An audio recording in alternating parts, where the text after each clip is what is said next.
G'day TBU fans, and welcome to Top 5 Plays of the Week for Week 7. Now, one thing to note before we get started is that as of this recording, which is 8 PM on Sunday, plus 10, which is my time zone, only 4 battles have been uploaded, so it puts a little bit more pressure on me, but nonetheless, let's get started. Number 5. The double switch from Mega Pidgeot into Aegislash during the match between the Golden State Dragons and the Twin Leaf Tyrants. Now, Bice knew that Anima's counter to Mega Pidgeot was her Aromatisse, so he pulled the double from Mega Pidgeot into Aegislash when Anima had her Tangler in.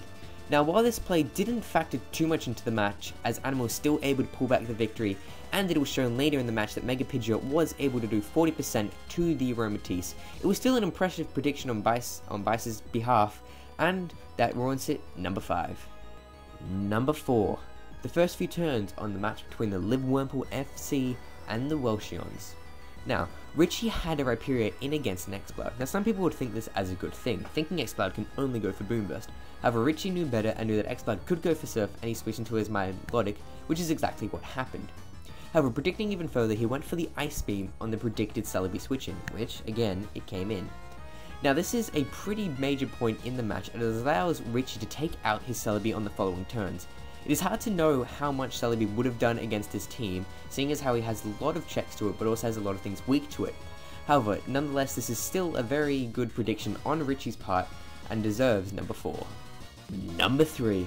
The double switch from Sylveon into Mega Magnetric during the match between the Live Wurmple FC and the Welchions. Now, 2 plays from the same match in a row? Am I insane? I most likely am insane, but that is definitely not the point. The point is that this is a play that needs to be noted.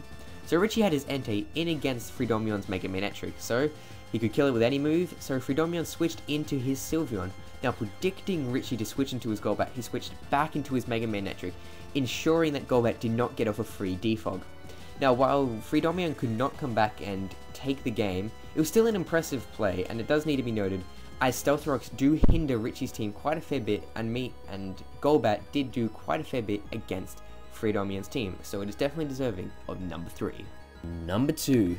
The switch from Dusclops to Mienshao during the match between the Bristol City Fletchlings and the Slovenian Arcanines.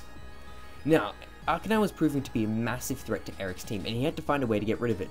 And he saw his opportunity when Xenon switched his Arcanine in against his Dusclops. So he made the risky switch into Mienshao, predicting the Morning Sun, which is exactly what Xenon did. Mienshao was able to take the extreme speed and kill off the Arcanine. Now, this was pretty major, as Arcanine was a massive threat to the remainder of Eric's team. While Eric didn't go on to win the match, it still was a major turning point in the match, and is definitely deserving of number 2. Number 1. The Medicham prediction during the end game of the Golden State Dragons and the Twin Leaf Tyrants. Now, Anima had her Mega Medicham and Greninja against Bryce's Weavile and Mega Pidgeot, and Medicham was in against the Weavile. Now, Anima could have either gone for Bullet Punch, which would have taken out the Weavile but would have done nothing to the Mega Pidgeot, or High Jump Kicked, which would have allowed the Weavile to outspeed and kill Medicham, or kill the Mega Pidgeot if it switched in. Now, this was an incredibly close game, as if either play happened, one or the other person would have won. Now, so Anima went for the High Jump Kick, predicting the Mega Pidgeot to come in, as if it came in, it would have been able to outspeed and kill the Mega Medicham, and while the Greninja could have killed it, the Weavile would be able to come in and kill the Greninja afterwards. So Anima made the prediction that the Mega Pidgeot would come in and High Jump Kick, and that is exactly what happened. Anima predicted the Mega Pidgeot to come in, and she High Jump Kicked, as I just said, and it took out the Mega Pidgeot, and she was able to Bullet Punch the Weavile, netting her the KO. Now, this was such an amazing series of plays, just an amazing turn, as it could have gone either way, and either way it would have been at number 1. So it is definitely deserving of number 1, and those are my top 5 plays of the week. Now, I would like to ask you guys something.